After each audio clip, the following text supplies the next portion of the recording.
Haha. Tack hammer works.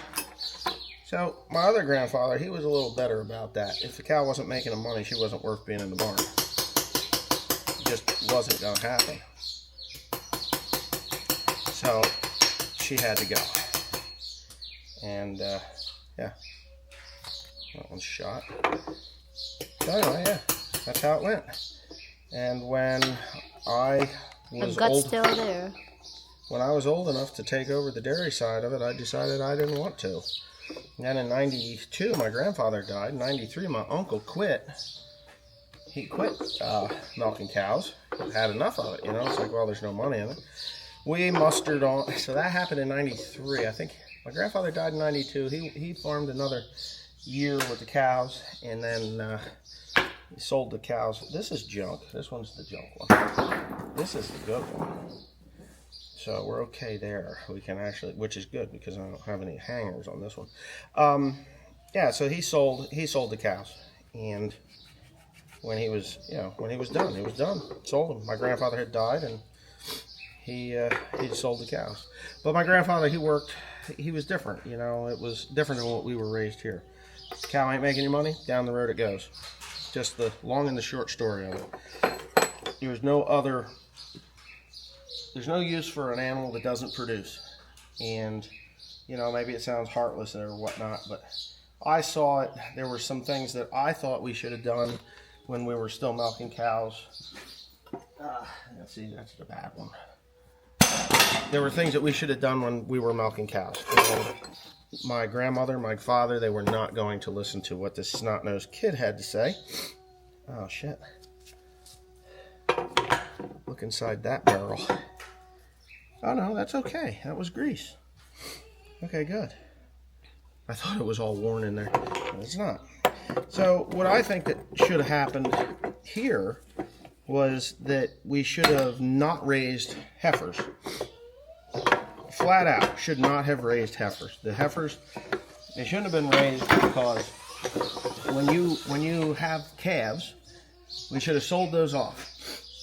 Had them sold off, graded, and that would have been it. But you can't grade them right away. They have to be, I don't know, 6-8 months old. I think about 6-8 months old before you can actually grade a heifer. So they give them body scores, and oh my God, who the hell?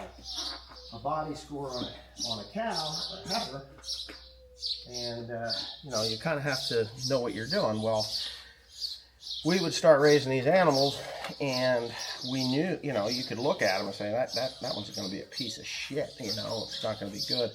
But, you know, my grandma's like, we raise them. We're not going to go and sell that thing and then just go spend $2,500 on a new animal, on a new heifer, when we can just raise what we got.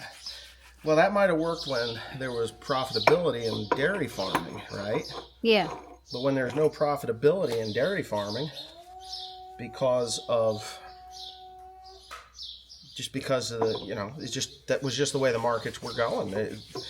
Milking cows, get the hell out of here. I mean, you couldn't, at this point in my life, you couldn't pay me to milk cows. You couldn't. I mean, I do miss the cows a little bit, but milk would have to be $50 a hundred.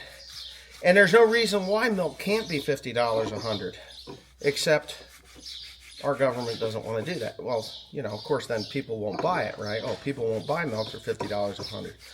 Well, when you take milk and you go to send it to the creamery, you know, the rip-off station, and they take that milk apart. So you have to produce 3-2 milk in order to get paid for the butterfat that you put on there, right?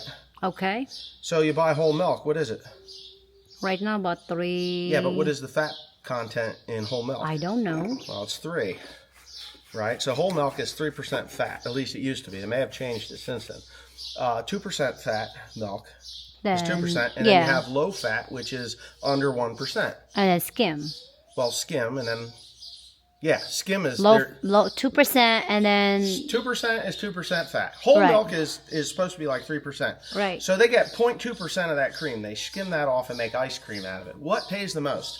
Ice cream. Everybody likes sweet ice cream, right? Right. Ice cream, coffee creamers, half and half, all that stuff, heavy whipping cream, those pay the most. So right off the bat, they're taking 0.2% of your cream because they won't pay you until it hits 3.2. So then they take you right. So they take all that fat. They don't pay you for it until it hits 3.2. If it don't hit 3.2, which is bullshit too, because we Well, have that's a ripoff. Oh, it is. It's such a racket, and people don't understand this. And average people do not know this. But dairy farmers get fucked in the ass every day of their life. When they wake up in the morning, they're like, you know what, my ass is sore from yesterday, but it's going to be a whole lot sore today. Because they don't use lube, man. Oh, yeah. They used to pay you to have bulk tanks. Now they charge you to come get your milk. So our hauling charges at the end of the month, they were $1,000 a month. $1,000 a month just to haul the milk that they were buying, that they were skimming the fat off of. Right? All the costs kept going up and up and up. When my grandfather died in 1981, he died December 29th, 1981. We were getting $13 and change per 100 for milk. When we quit farming in 2011, quit milking cows in 2011, it was $12 and some cents. The price had gone down. But then you get the people that argue, like, oh, yeah, but a cow produces more now than they did then. Well, it costs you more. So it's all relevant. So how are you gonna put that back together with are they gonna be like the same or no? Well, they're gonna go in there. Right, watch this. They will be the same. It'll work. Yeah, so milking cows, dumb. It's terrible, but it's dumb. You're not going to weld anything. You're not allowed to weld. How old are you? 6. Old enough not to weld. How old are you? 5. You think you're in that age that you can weld? No. No. Yes. So what we're doing right now is we are basically building a spare because I just ordered one of these. But so anyways, we're talking about dairy farming. Yeah, so they take all your cream until you hit 3.2%, all of it.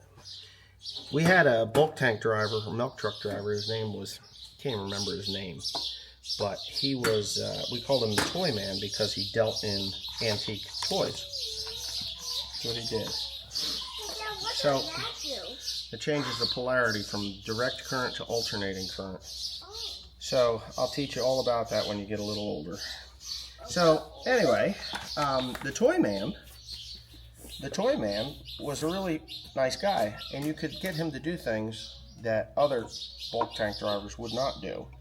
And one of the things that we got him to do was to actually take and not agitate the tank before he took his sample. So we got not a pure cream, but we had him skim off The fat. Skim it. Right. He put more butter fat in there. And the amazing thing was we expected it to come back bad sample. Yeah. Oh no, 2.8% butter fat. 2.8% butter fat. When he skimmed the cream off the top of it, he did it on, you have to take 2 samples. I think it's 2, might be 3, but 2 samples. So what you're supposed to do is you're supposed to agitate the tank for, a couple minutes, 5 minutes, and then you pull your sample, put it in the thing, pull another sample, you write everything on it. You just have to take those samples. Well, we knew right then and there that no matter what we did, the cards were stacked against us, right? They were just totally stacked against us. There was no way in hell we were going to get a fair shake. Icky. There's no way in hell we were going to get a fair shake in the dairy business because we did this. And then he's like, well, let's do this. Well, I'll agitate it. He said, and then I'll let it set for 10 minutes because cream rises pretty quick. He says, and I'll take a sample off the top again. He says, I know that it'll be heavier cream at the top because cream always rises. Well, okay. Excellent idea, right? We're going to do this. So he does it. Same thing.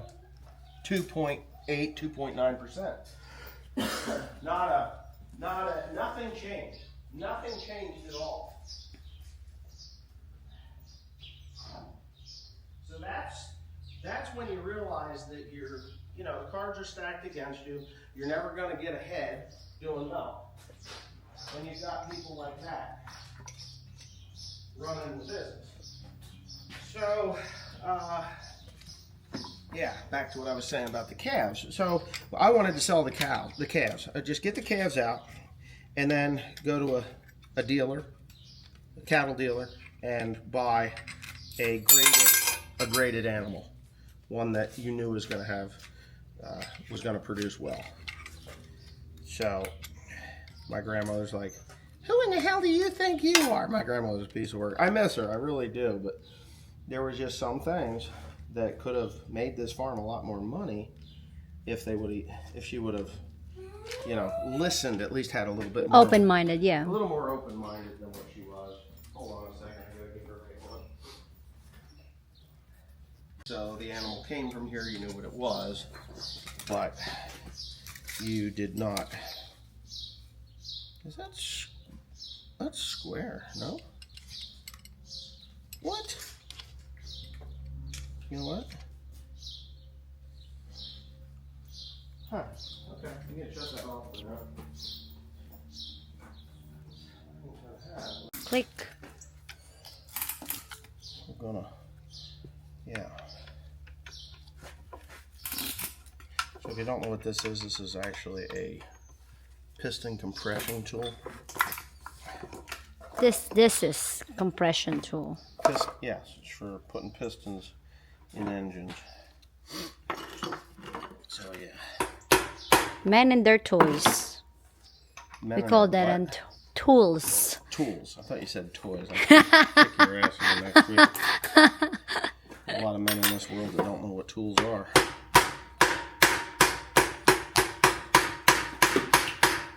Oh wow. Oh, sige. Tigas ng ulo. Tigas ng ulo. Hard-headed kid, eh? Yes. Where did Nancy go? I think that came out as 6210R.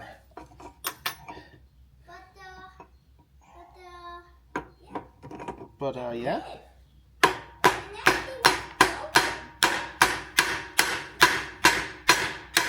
Huh.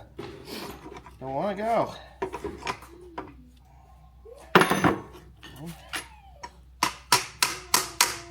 Oh my God, this is Easy to pull it out and put it in, huh? yeah. That's usually the way things like that go.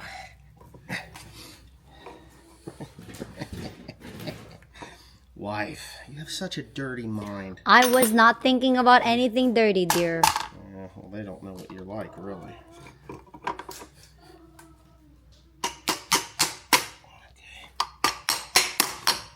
Oh, you're getting there. Yeah, I am, because I'm smarter than the average bar. There it is. You got one. There you go. That one. Good. Yeah.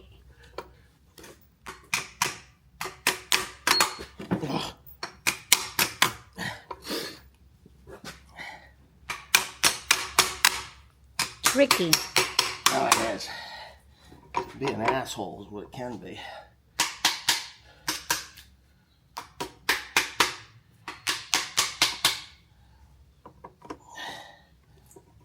Let's see. Ay, putik. Want to pick them all up? If I can find one. Probably can't find a damn